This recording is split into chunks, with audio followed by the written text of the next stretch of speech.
Queridos alunos, vamos continuar aqui o nosso trabalho. Estamos tratando aqui de questões relativas ao orçamento e nós vamos aqui para a questão 24, que fala do anexo de metas fiscais da Lei de Diretrizes Orçamentárias.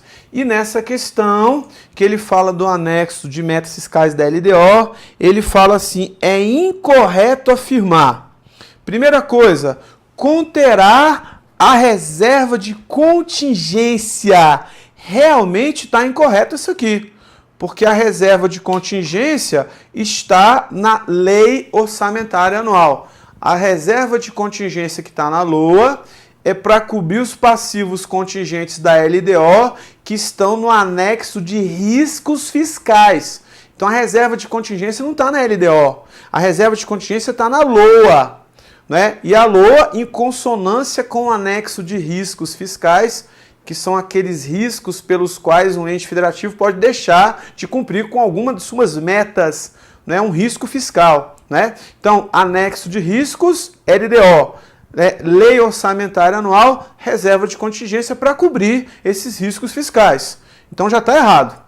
Olha só, LDO conterá as metas anuais em valores correntes e constantes, relativa à receita, despesa, resultado nominal, resultado primário, meta com relação ao montante da dívida pública para o exercício a que se referirem e para os dois seguintes, para o exercício a que se referirem e para os dois seguintes, com metodologia, memória de cálculo e metodologia, basicamente, né, que justifiquem os resultados, né, que são os resultados pretendidos. Então o item está beleza, certinho. Olha lá, conterá a avaliação do cumprimento das metas do ano anterior. Ou seja, a gente faz uma avaliação relativa ao ano anterior. Beleza, também está no anexo, que a gente chama de anexo de metas fiscais da LDO. Veja que é uma coisa bem completa, né? Eu falo de meta para o ano seguinte, para os dois subsequentes, meta de receita, despesa, resultado primário, resultado nominal, montante da dívida pública, não é? Aí a gente avalia o ano anterior, se no ano anterior a gente também conseguiu cumprir as nossas metas. Isso é bacana! Vamos para a próxima letra aqui, ó. Evidenciará a evolução do patrimônio líquido nos 3 últimos exercícios. Também está no anexo de metas fiscais da LDO. Conterá o demonstrativo de estimativa e compensação da renúncia e receita, que são aqueles casos que a gente viu numa questão anterior, e também vai ter a margem de expansão das despesas obrigatórias de caráter continuado. Despesa obrigatória de caráter continuado é uma despesa para mais de 2 exercícios. Margem de expansão significa dinheiro disponível para a gente aumentar e para a gente expandir essas despesas. As despesas obrigatórias de caráter continuado. Então esse item também está absolutamente certo. Tranquilo, sem dificuldade. Então nossa questão 24, nossa resposta é a letra A. Vamos para a nossa questão de número 25. Olha só, acompanhe comigo na tela aí, ó. A despesa orçamentária deve passar por estágios. Com relação ao empenho, indique a única opção falsa. A única opção que está errada. Vamos lá? É o ato emanado pela autoridade competente que cria para o Estado obrigação de pagamento pendente ou não de implemento de condição. Está correto? Quando a gente fala de empenho, empenhar significa reservar. Empenhar significa separar recursos do orçamento para que você possa fazer o pagamento de um credor. E segundo a lei, obrigação de pagamento pendente ou não de implemento de condição. Perfeitamente. Olha só, existem 3 modalidades de empenho: extraordinário, estimativa e global. Presta atenção, não tem empenho extraordinário, empenho ordinário, empenho global e empenho estimativa. Está errado. Lembrando que o empenho ordinário é aquele que a gente conhece exatamente o valor e a gente paga de uma vez só. O empenho global, a gente conhece o valor e a gente paga parcelado. E o empenho estimativa, Pagando tudo ou pagando parcelado, a gente não conhece exatamente o valor. A gente estima o valor, mas não é empenho extraordinário, é empenho ordinário, global e estimativa. Tá errado, né? Letra C. Uma vez autorizado o empenho pela autoridade competente, fica criada a obrigação de pagamento para o Estado, podendo ficar dependendo de algumas condições ou não. Tá correto, né? Dependendo do tipo de contrato que você tem, do tipo de despesa e do tipo de despesa ou obra que vai ser paga. Tá correto, né? Olha só as outras letras aqui, ó, da questão 25. O empenho da despesa não poderá exceder o limite dos créditos concedidos. Absolutamente correto. Como é que você vai empenhar um dinheiro que você não tem? Se o crédito é 100, o empenho é até 100. Você não pode fazer um empenho superior a 100. E uma vez aquele valor empenhado, empenhar não é pagar, é separar, é reservar. Aquele dinheiro fica reservado para pagar o credor. O ente federativo não pode fazer um empenho daquele valor com outro valor parecido ou até aquele teto para outra despesa. Então não posso fazer, né, mais de um empenho para a mesma despesa. Não posso. Isso aí é algo que fere basicamente as leis orçamentárias. E vamos para a letra E. É vedada a realização de despesa sem prévio empenho. Ou seja, eu não posso ter nenhuma despesa sem prévio empenho. Tá correto? Mesmo suprimento de fundos, eu preciso ter empenho. 25, então, a letra B. Lembrando que suprimento de fundos é uma forma de você pagar uma despesa emergencial urgente que não possa subordinar-se ao processo normal de execução da despesa. É uma despesa de pronto pagamento, arrumar um computador, comprar alguma coisa, né, para administração assim, que é uma coisa emergencial. Às vezes você pode fazer um suprimento de fundos como forma de diária, de viagem, alguma coisa que não estava prevista e assim sucessivamente. Mas mesmo no suprimento de fundos, eu preciso de ter empenho. O empenho é obrigatório. Lembrando que a despesa tem empenho. Empenhar é separar o dinheiro para pagar o orçamento, para pagar a pessoa. A pessoa cumpre com a sua obrigação. A administração faz a liquidação. Ela verifica o direito adquirido do credor. E, finalmente, nós temos o pagamento, que é a transferência do recurso para a conta corrente do credor. Então, através do empenho, a administração pública cria para si, uma obrigação de pagamento, pendente ou não de implemento de condição. Através da liquidação, o credor passa a ter o direito adquirido. E através do pagamento, a administração extingue com a sua obrigação. Então, 25, resposta letra B de bola. Vamos para a questão de número 26. Consiste na entrega do numerário ao servidor dinheiro para a realização da despesa que, segundo sua natureza ou urgência, não possa subordinar-se ao processo normal de execução orçamentária e financeira. Trata-se de, lógico, suprimento de fundos. Aquela forma de executar a despesa, você entrega o dinheiro para o servidor e ele vai ter um prazo para prestar contas, né? Se ele for um servidor declarado em alcance, que é aquele que pegou um outro suprimento de fundos e não prestou contas no prazo, não pode receber um segundo suprimento de fundos.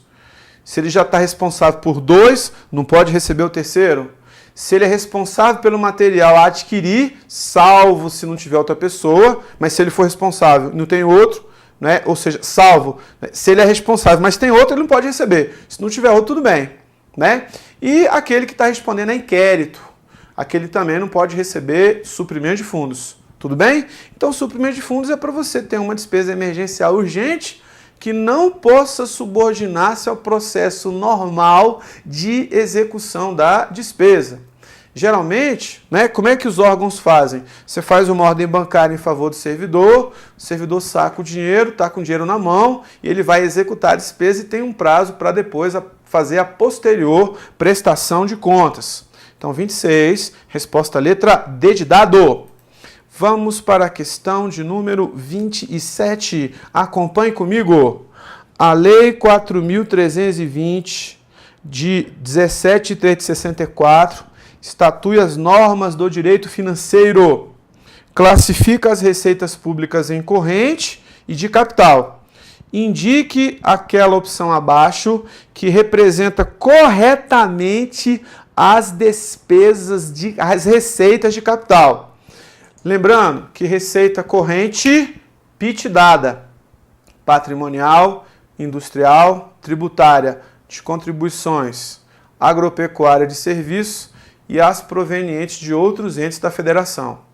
Já a receita de capital, SAA-TOO, superávit de orçamento corrente, alienação de bens, amortização de empréstimos anteriormente concedidos, transferência de capital, operações de crédito, outras receitas de capital. Então vamos indicar aquela que representa corretamente uma receita de capital. Seria a letra A, tributária, tributária é corrente, de contribuição é corrente, patrimonial é corrente, transferência de capital e outras receitas de capital também, ó. Só essas duas. Essa não é. Letra B, operação de crédito, alienação de bens, amortização de empréstimos anteriormente concedidos, transferência de capital e outras receitas de capital. Essa tá certo. Todas são receitas de capital. Lembrando que a alienação de bens significa venda de bem de capital. E a amortização de empréstimos concedidos é quando, de fato, a gente recebe um valor que a gente anteriormente emprestou. A gente recebe aquele principal.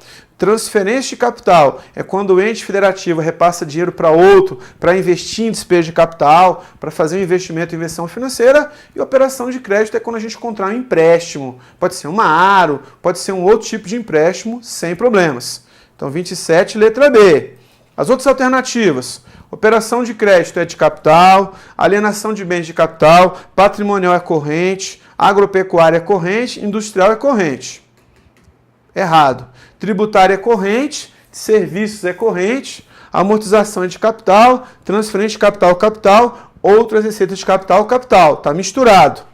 Operação de crédito é de capital, tributária é corrente, patrimonial corrente, transferência de capital, capital, outra receita de capital, capital. Também está misturado. Então, a única que está totalmente correta é a letra B. A gente matava essa questão com um macetinho.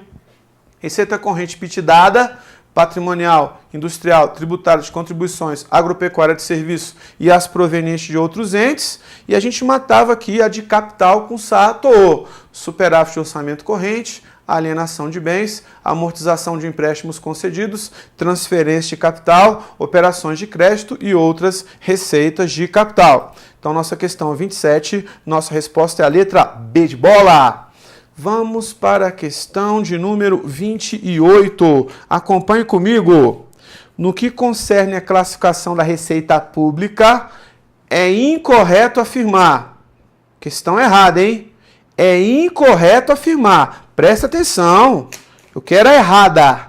As receitas correntes são as que não provêm da alienação de bem de capital, porque a alienação de bem de capital é receita de capital, e que não estejam na lei definidas como receitas de capital. Tá certo. Receita corrente, PIT dada. Não tem nada a ver com alienação de bem de capital e não está definida como receita de capital. Beleza? Receitas públicas que estejam por ato poder público vinculada à realização de despesas correntes são receitas de capital. Erradíssimo. Regra básica: receita corrente financia despesa corrente. Regra básica: receita de capital financia despesa de capital. Não posso fugir a essa regra. Tá errado. Letra C. As receitas de capital provêm da alienação de bem de capital, né, da obtenção de empréstimos, que é a operação de crédito, e a amortização de empréstimos concedidos. Tá correto? As receitas tributárias, PIT, o T, são uma das fontes das receitas correntes. É uma delas. Tá reto? Tá certo? Lembrando que tem outras, né? Patrimonial, industrial, tributária de contribuições, agropecuária de serviços e as provenientes de outros entes federativos. Então, a única que está incorreta de verdade é a letra B. Também mato essa questão com o nosso macetinho. O aluno adora macete. Então, tem que passar macete para ele aprender a matéria direitinho, tá certo? No tocante aos princípios orçamentários, Veja sempre isso. Assinale a opção correta. Importante que você marque aqui, ó, o que você quer. Você quer a correta ou você quer a incorreta? Você quer a correta. Segundo o princípio da exclusividade, o orçamento deve conter todas as receitas e todas as despesas referentes aos poderes da União. Errado! Isso aqui é o princípio da universalidade. Toda receita e toda despesa é o universo. Exclusividade diz que o orçamento só deve conter matéria exclusivamente orçamentária. É vedada a inclusão de qualquer matéria estranha ao orçamento, fora aqueles dois assuntos: abertura de crédito adicional suplementar e autorização para fazer operação de crédito, ainda que por área. Mas está errado. Letra B. De acordo com o princípio da unidade, o orçamento deve conter apenas matéria orçamentária. Errado! O orçamento só deve conter matéria orçamentária, é o princípio da exclusividade. O princípio da unidade diz que o orçamento tem que ser uno, é um só, é só uma lei orçamentária. Mas essa lei orçamentária não tem três peças? Tem. Orçamento fiscal, orçamento da Seguridade Social e orçamento de investimentos estatais. É verdade, mas mesmo assim não fere a unidade. Então letra B está errado. Letra C. O princípio da publicidade representa uma regra técnica administrativa, segundo o qual a lei do orçamento só deve veicular matéria de natureza financeira. Isso não é publicidade, né? Publicidade diz respeito à publicação, à validade e eficácia da lei do orçamento. Só tem matéria orçamentária, não financeira necessariamente. Só tem matéria orçamentária, princípio da exclusividade. Tá errado? D. O princípio da legalidade determina que o conteúdo do orçamento deve ser divulgado pelos veículos oficiais de comunicação. Errado! Não é princípio da legalidade, é princípio da publicidade. Não é? O princípio da publicidade que diz que o orçamento deve ser veiculado. É um requisito de eficácia da lei orçamentária. A legalidade diz que o orçamento é lei. Como tal, tem todo o rito ordinário legislativo, começa no executivo, tem prazo, passa pelo legislativo, né? É aprovado, tem que voltar para a sanção e aquilo que a gente já estudou. Está errado.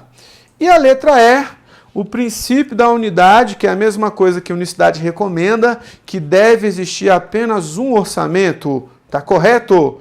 Mas, professor, esse único orçamento não tem três peças? Tem. Orçamento fiscal, orçamento da Seguridade Social e orçamento de investimento nas estatais. Professor, o fato do orçamento apresentar três peças fere o princípio da unidade e unicidade? Não, são três peças da mesma lei. Não fere a unidade, não fere a unicidade. Então, nossa questão de número 29, nossa resposta é a letra E. Vamos para a nossa questão de número 30. No tocante aos gastos públicos, aponte a opção falsa. Olha que legal. As inversões financeiras têm o mesmo princípio dos gastos de custeio. Já está errado. Porque a inversão financeira é uma despesa de capital. Quando a gente adquire alguma coisa que já existe, alguma coisa em funcionamento. Despesa de custeio é despesa corrente, para custear a máquina. Está errado. As despesas correntes constituem um conjunto de gastos operacionais realizados pelo governo com o objetivo de promover a execução, manutenção e o funcionamento das suas atividades. Uma das despesas correntes é a despesa de custeio, para custear o funcionamento da máquina. Tá certo? Os investimentos são despesas de capital correspondentes à aquisição ou surgimento de novos bens ou acréscimo de valores aos bens já existentes. Tá correto? Em especial, investimento é quando a gente adquire ou compra, né, alguma coisa nova. As reservas de contingência são formadas através de um montante orçamentário de recursos destinados a suprir eventuais despesas não previamente programadas. Tá correto? Lembrando que a partir da Lei de Responsabilidade Fiscal, a reserva de contingência está na LOA, na Lei Orçamentária Anual, e ela visa, em especial, cobrir aqueles passivos contingentes. que são aqueles passivos, alguma coisa, né, que eu tenho que pagar, só que eu não sei exatamente quando vou pagar. Eu sei quanto, então eu vou separando o dinheiro. Reserva de contingência. Já existia reserva de contingência, mas ela foi aperfeiçoada pela Lei Orçamentária Anual através da Lei de Responsabilidade Fiscal. A Lei de Responsabilidade Fiscal, que é a Lei Complementar 101/00, que aperfeiçoou basicamente, né, a reserva de contingência dentro da Lei do Orçamento. E os gastos públicos consideram custo da provisão dos bens e serviços pelo setor público, que aparece nas contas orçamentárias do governo. Correto, né? Então, o gasto público considera o custo da provisão e dos serviços que aparece nas contas do governo. O gasto público tem essa finalidade. Então, a única que está errada aqui na questão 30, a letra A de amor. Então, você viu que nessas questões de orçamento, nada demais, nem um bicho de sete cabeças, você pode aprender essa matéria bem, você pode ter muito sucesso e você pode passar no concurso. Beleza? Um abraço, até a próxima!